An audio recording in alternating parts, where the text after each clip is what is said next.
자, 저는 호스피스 완화의료 및 말기암 증상 교육을 맡은 황희진이라고 합니다. 이 호스피스 완화의료라는 말을 사실 여기 오기 전에 들어보지 못하신 분들이 대부분이고, 저도 뭐 학생 때 별로 많이 들어보지 못한 단어고, 그래서 이제 완화의료라는 정의가 있습니다. 완화의료라는 것은 생명을 위협하는 질환과 관련해서 문제를 가진 환자와 가족의 삶의 질 향상의 목적을 둔 접근을 완화의료라고 얘기하고요.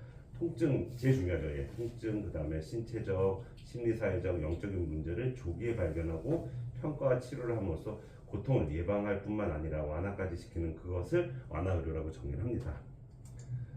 여기 오시는 분들 많이 호소하시는 증상들이 이런 것들입니다. 제일 많은 게 이제 통증이죠. 안 아픈데 여기 오시는 분 거의 없는 거고, 그 다음에 이제 기운이 없다라는 분들, 그 다음에 변비 생기신 분들, 호흡곤란, 구역질, 구토, 그 다음에 이따 뒤에서도 설명드리겠지만 오늘 꼭 아셔야 될 단어가 두 가지가 있거든요. 그 중에 하나가 선망이 되겠습니다. 그 다음에 이제 불안과 우울을 호소하시는 분들이 많습니다. 통증은 여기서는 78% 내지 80%의 암 환자가 경험한다고 되어 있지만 여기 오시는 분은 거의 100% 이제 경험하시는 거고요. 암성 통증의 90% 이상은 조절이 가능한 통증이기 때문에 이걸 적극적으로 관리를 하는 것이 필요하다. 그래서 통증에 대해서 얘기를 안 해주시면 이게 답이었거든요. 이거 막 극기 훈련하듯이 이렇게 참는 분들이 계세요. 그건 정말 어리석은 일이다. 여기서 무조건 솔직하게 다 얘기해 주시고 난 아프다라고 얘기를 해주시면 약을 대부분 조절할 수 있고요. 종류도 되게 여러 가지 있거든요. 그래서 흔히 쓰는 것서부터 하나씩 써봐서 이 사람은 요게 잘 듣는 요걸 찾아내고 그게 2mm가 들어가는 게 나을지 3mm가 들어가는 게 나을지 찾아서 그때그때 아플 때마다 드리고 하루 종일 몇 번 들어갔는지를 다 더해서 다음날 링겔에다 섞으면 해결 편하겠죠. 그거 맞추는데 걸리는 시간이 한 2박 3일. 그렇게 되면은 잔뜩 힘들어가지고 막 찡그리면서 왔던 분은 웃게까지 못 해드리더라도 좀 평온한 얼굴까지 만들어드리는데 걸리는 시간 평균적으로 한 2박 3일 정도면 좀 많이들 편해지시고, 흔히들 하시는 얘기는 진즉 올 걸 그랬다, 괜히 집에서 참고만 있었네 들 얘기하십니다. 피로하다고 호소하신 분들도 되게 많습니다. 왜냐하면 이게 이제 암이라는 병이 우리 몸의 에너지 진해가 더 많이 가져가기 때문에 기운이 나기가 참 어렵죠. 근데 뭐 움직일 수 있으면 좀 움직이는 게 좋고 뭐 관절 운동도 좀 하면 좋은데, 이거를 뭘 많이 먹어가지고 이걸 이겨내게 해주겠다는 보호자분들이 가끔 있어서 저희는 그거 완전 반대한다. 먹고 싶은 것만 조금씩만 먹고 많이 먹으라고 강요하지 않는다. 우리같이 건강한 사람들이야 그냥 먹다가 좀 아니다 싶으면 웰카고 뱉어버리면 되는데, 그게 지금 안 되시는 분들이잖아요. 그 안 되는 분한테 한 숟갈만 더 한 숟갈만 더 하다가 웩 하다가 뱉지 못하면 숨구멍을 넘어가거든요. 그러다 잘못되신 분들 저희는 너무 많이 봅니다. 그게 첫 번째 사인이 살에 걸리는 거거든요. 밥 먹다 기침 좀 할 수 있지 그거 가지고 왜 이렇게 호들갑이냐고들 하지만 여기 있는 의사나 간호사들은 그런 거 너무 많이 보기 때문에 그래서 딱 못 먹게 하고서 이제 다른 것들 하는 겁니다. 변비도 많이들 생기십니다. 왜냐하면 사람이 걷거나 뛰거나 이러면 변비가 잘 안 생기는데 누워만 계신 분들이 많고, 또 저희가 드리는 마약성 진통제가 또 변비를 유발한다고 알려져 있기 때문에 변비 많이 생기고, 이런 거에 대해서 잘 몰랐던 제가 학생 때 시절에는 20세기만 해도 이렇게 막 계속 변비가 있는 채로 있다가 이렇게 입으로 변 비슷한 것들이 나오는 분들도 있었거든요. 근데 이제 그런 일은 없어야 된다. 그래서 제가 맨날 물어보거든요. 대변 보셨어요? 대변 보셨어요? 매일매일 물어보는데 많이들 화도 내십니다. 먹을 것도 아무것도 아니면서 뭘 똥 넣냐고 물어보냐고 화내시는데, 그게 아니라 막혔는지 확인하려고. 그래서 한 2박 3일 정도, 이틀 내지 3일 정도 못 보셨으면 그때는 뭐 좌약을 드린다든지 변비약을 드린다든지 뭐 필요한 경우에는 관장을 해서라도 어쨌든 막힌 하수구는 뚫어야 된다. 막혀있는 채로 내비두면 거꾸로 하다 올라온다 라는 게 문제라서요. 그런 거를 미리 설명을 좀 드립니다.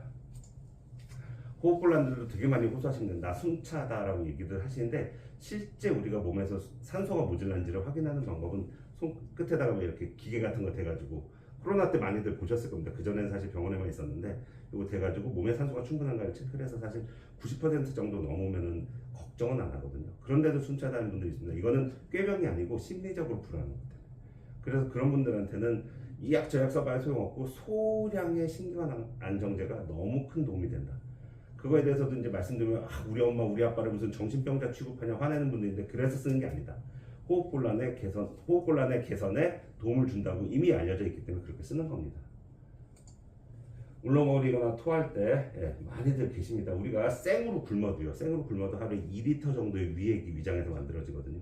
걔들이 잘 내려가면 관계가 없는데 잘 못 내려가겠죠. 왜? 나쁜 놈의 암들이 그 길들을 다 막고 있어가지고 길이 좁아져 있단 말이에요. 그럼 거꾸로 올라오는 일들이 많이 생기기 때문에 그럴 때는 굶고 콧줄 꺾고 빼주고 이게 사실 제일 현명한 방법인데 그 콧줄에 대해서도 또 어마무시하게 또 인터넷 같은 데 찾아보면 헛소리들이 많아요. 그거 끼면 뭐 어디가 잘못된다.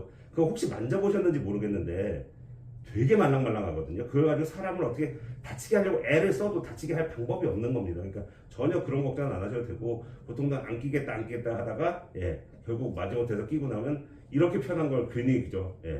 안 끼겠다고 했다라고 하는 분들이 훨씬 더 많습니다. 물론 낀 상태가 있으면 약간 뭐랄까 왜 우리 코피 났을 때 왜 손 두껍게 꽂은 것처럼 속이 좀 답답은 하겠지만 답답한 거랑 이 토하면서 울렁거리면서 괴로운 거랑은 저울질을 해볼 필요가 없는 거거든요. 요게 이제 오늘 아셔야 될 두 가지 단어 중에 첫 번째 단어인데 선망이라는 겁니다. 한자 되게 어려워서 저희 안 써놨고요. 헛소리섬 노망날망. 그래서 약간 급성 치매? 치매라는 건 원래 천천히 진행되는 병인데 이거는 이제 완전히 갑자기 사람이 바뀌는 겁니다. 뭐 공격적으로 바뀌는 분들도 있고 뭐 욕하는 분들도 있고 뭐 링겔 같은 거 있는 거 다 잡아 빼는 분들도 있고 침대에서 막 뛰어내리려는 분들도 있고 가끔 뭐 저렇게 불이야하는 경우도 있지만 핸드폰으로 전화해서 나 납치당했다. 그렇게 신고하는 분들도 있고 다양한 형태로 나타나는데 말기 암에선 참 피해가기 어렵다. 그것도 선망 이렇게 네이버나 뭐 이런 데 찾아보면은 뭐 마약성 진통제로 인해서 유발될 수 있다라고 끝에 조그맣게 나오긴 해요. 근데 이미 들어가고 있다가 생긴 거는 아니죠. 갑자기 들어갔는데 바로 생기면은 그 연관성 우리가 얘기할 수 있지만 계속 쓰고 있던 사람이 시간 지나면서 생긴 거는 마약성 진통제 때문 아니니까 제발 그거랑 연관 짓지는 않으시는 게 맞고 말기 암에선 피해가기 어려운 증상이다. 왜? 나쁜 놈의 암덩어리들이 머리의 기능들도 망가뜨리기 때문에 그렇게 생각하시는 게 맞습니다. 그래서 그럴 땐 저희가 또 조절하는 약물들이 있으니까요. 그런 걸 조절을 좀 차근차근 해나가면 되는 거고 이런 증상들이 좀 조절이 잘 안 되거나 좀 심할 때는 저희가 보호자들 어디 멀리 가지 말고 옆에 있으라고 얘기합니다. 뭐 보호자 뭐 부려먹으려는 게 아니라 평소에 알던 얼굴, 평소에 알던 목소리가 여기 병원이야 괜찮아라고 얘기를 해줘야지 저희가 아무리 얘기해봐야 안 믿거든요. 계속 난리가 나기 때문에 그 아는 사람, 아는 목소리가 필요하거든요. 아 근처 사니까 좀 금방 올게요. 오는 동안 30분, 1시간은 그 난리를 어떻게 해결할 방법이 없기 때문에 저희가 말씀을 드립니다. 불안과 우울들도 너무 많이 호소들 하시죠. 여기 왔는데 뭐 신나 죽겠다 이런 사람 아무도 있을 수가 없고 지금 다들 불안데 이제 억지로 참거나 드러내지 않는 분들이 많은데 이 불안과 우울로 인해서 숨찬 게 더 심하게 느껴질 수도 있고 통증이 더 심하게 느껴질 수도 있기 때문에 항불안제와 항우울제가 도움이 되는 경우가 많습니다. 처음부터 왕창 쓰지 않고 조금 써보면서 반응들을 좀 봅니다. 보통은 이제 흔히 요 정도 아픈 사람은 요 정도 약 쓰면 되겠다는 사람이 로봇가 아니라서 정확하게 들어맞지는 않지만 어떤 범위라는 게 있는데 이 정도 썼는데도 계속 아프다 계속 숨차다 이렇게 하시는 분들의 대부분은 저런 것들이 깔려있는 경우들이 많아서 보통은 남들한테 겉으로 드러내지 않고 꼭꼭 참고 있는 불안, 우울, 짜증, 긴장, 스트레스 이런 것들이 이제 그렇게 나타나는 경우들이 있어서 그런 것들을 저희가 또 추가적으로 관리를 해드리기도 합니다. 사실은 이 암이라는 병이 나쁜 병이긴 한데 어찌 보면은 좀 연세 드신 분들, 뭐 환갑 넘어가고 칠순 넘어가신 분들 중에는 왜 주변에서도 보면 폐렴 걸려가지고 일주일 만에 갑자기 돌아가신 분들 많잖아요. 이런 코스를 이제 겪는 분들인데 암이라는 병은 사실은 처음에 생각해 보세요. 처음에 암입니다 이 얘기 진단 받았을 때 하늘이 무너질 것 같지만 무너지지 않은 채로 그런 대로 지내셨죠. 그러다 무슨 일 한번 뻥 터지고 옛날로 돌아가지 않고 또 그 터진 채로 그냥 지내시다가 또 뻥 터지고 해서 보통 여기 오기 전에 대여섯 번 정도 평균적으로 놀라세요. 왕창 놀라시고 막 온 가족 모이고 막 이런 것들 응급실 뛰어가고 이런 일들이 있었을 텐데 여기 오고 나서 놀랄 일이 한 대여섯 번 더 남았는데 그 기간이 길지가 않다는 게 지금 이 시점에 서로가 다 힘든 겁니다. 하지만 이것도 또 좋게 얘기하면은 뭔가 인생을 정리할 수 있는 시간의 확보, 뭐 재산 정리라든지 뭐 서로 이제 화해를 못한 사람들이 화해할 수 있는 시간의 확보가 가능한 거죠. 저런 폐렴처럼 갑자기 돌아가신 병은 그런 걸 못하고서 이제 돌아가시는데 그런 시간의 확보를 한다는 유일한 하나의 뭐랄까 장점 같은 게 있기도 합니다. 오늘 아셔야 될 두 번째 단어가 이겁니다. 완화적 진정. 저희 이제 증상 조절 계속 말씀을 드렸잖아요. 통증, 호흡곤란 뭐 여러 가지 말씀을 드렸는데 그걸 최대한 이제 조절을 잘 해보려고 애는 쓰는데 10집 중에 한 집 정도는 잘 안 돼요. 이 약 저 약 다 넣어도 잘 안 되는 경우들이 있거든요. 그럴 때는 환자가 너무 힘들어 하시기 때문에 진정요법이라는 걸 합니다. 완화 의료에서 하는 진정요법이라고 해서 완화적 진정이라고 얘기하고 진정이라는 게 뭐냐?